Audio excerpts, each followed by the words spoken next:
Ladysmith Black Mambazo, wrapping up the president's speech, reflecting on the past 30 years of democracy. Remember the role Ladysmith Black Mambazo has played in South Africa's contemporary literature and within the arts space. And also President Ramaphosa reflecting on South Africa's trajectory, saying that those born post-1994, their meaning to democracy as opposed to those born during the liberation struggle may not be the same. Speaking about the troubles and the problems South Africa is facing today, saying that they are insurmountable, saying that there are some homes that are unable to get access clean running tap water, some homes that have not been electrified as yet, some homes that don't have proper roads infrastructure leading to them. But we are not alone. We are with Professor Lisiba Tefu.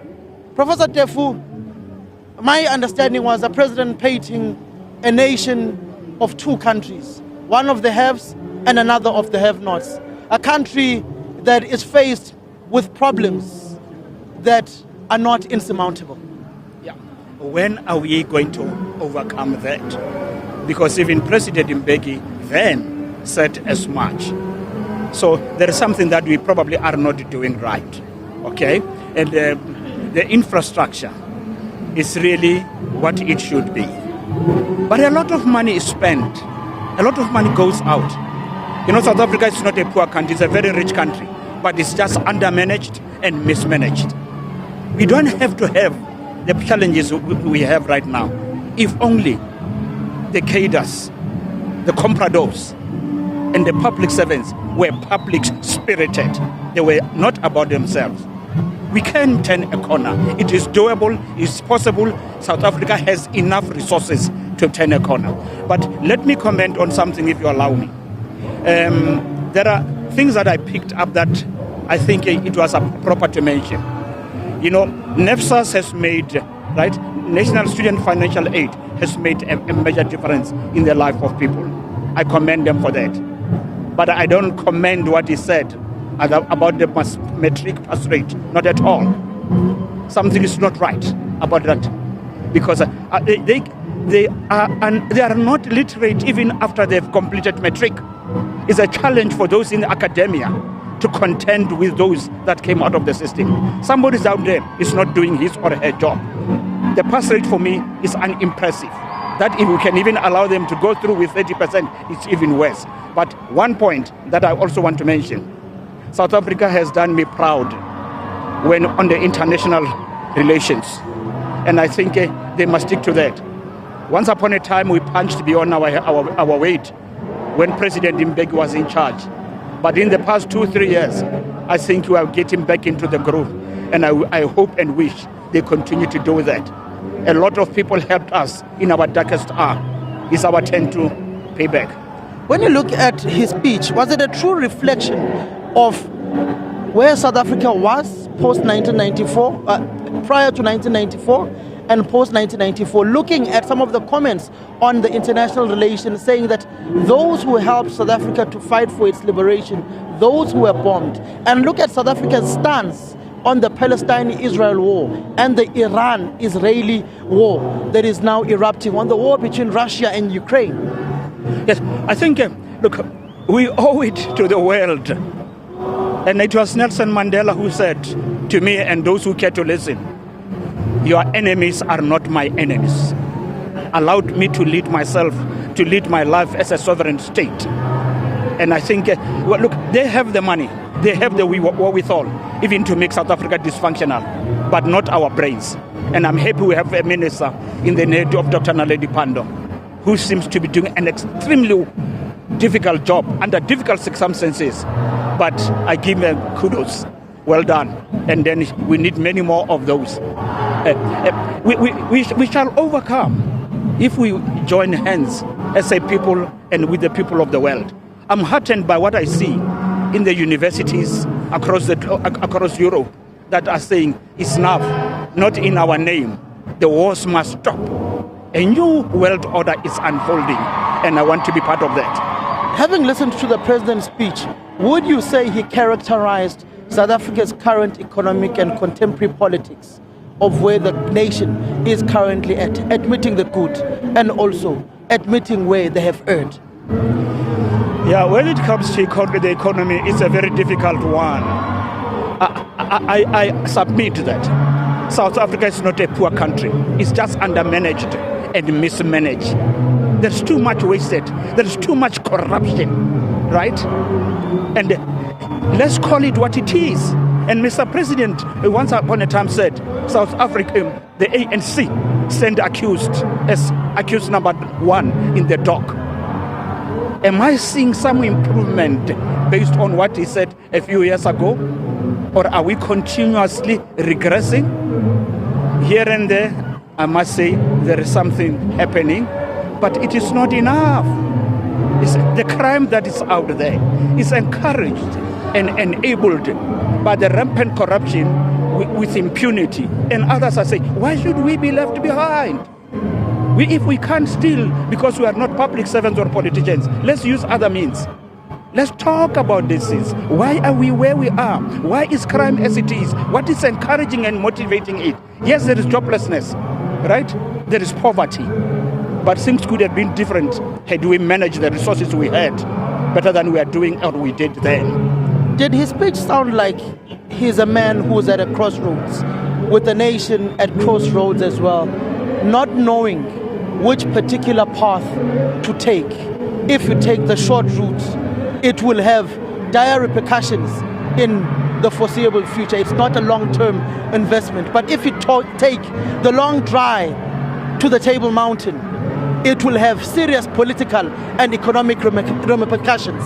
And that is his problem, and the problem of his predecessor.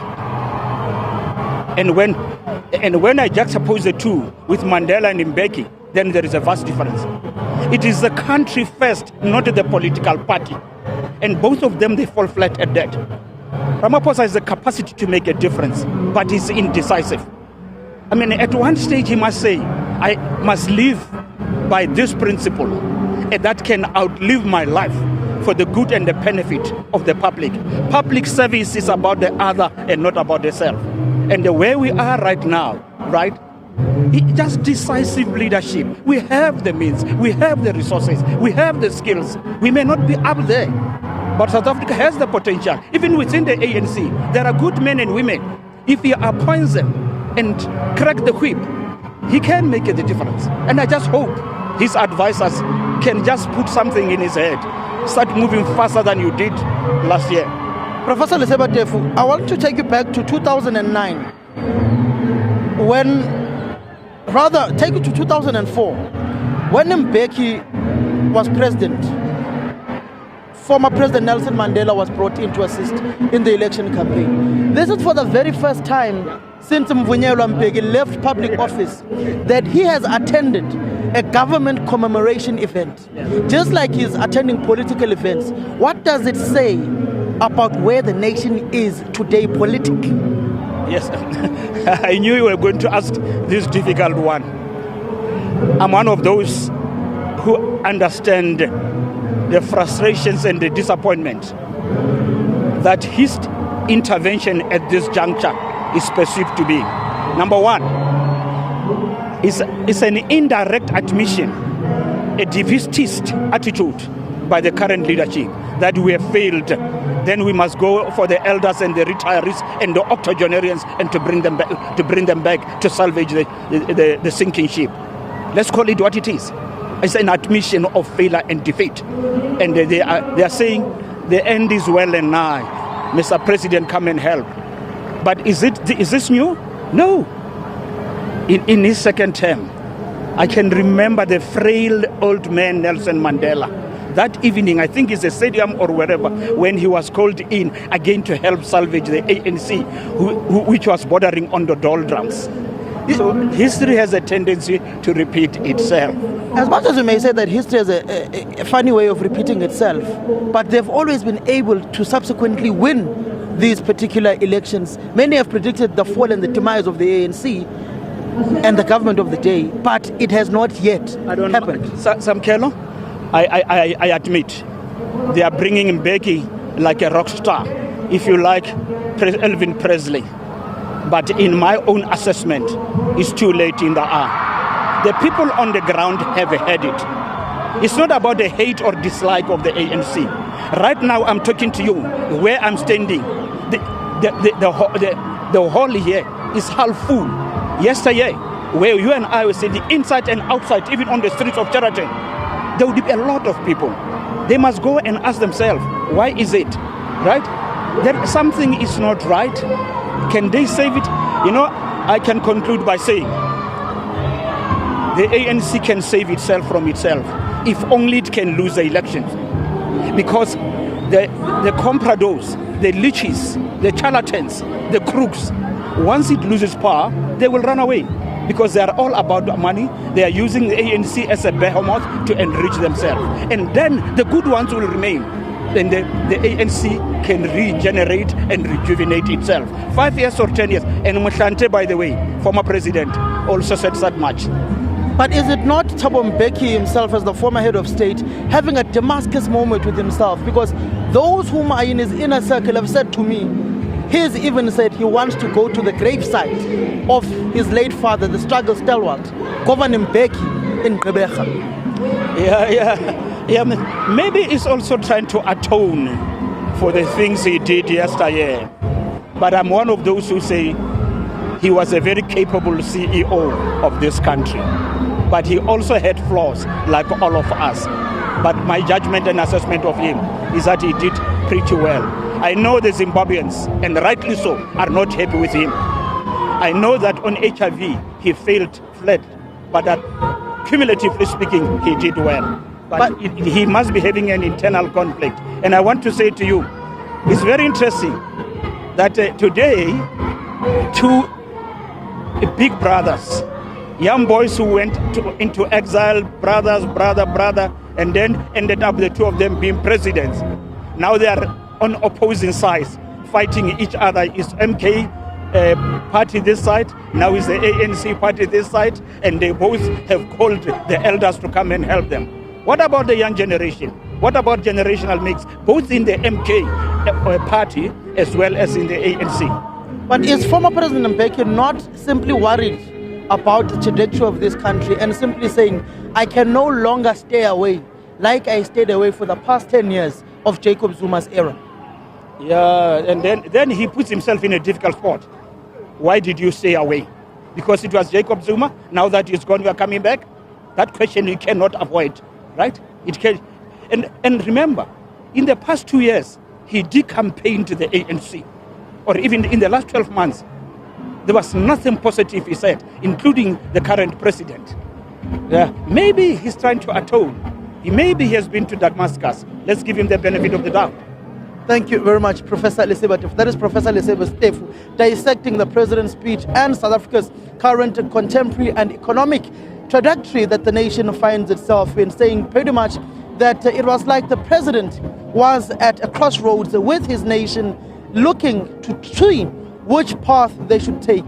The long path that would yield dividends for the nation, or the short path that would yield instant gratification, but disastrous in the long run.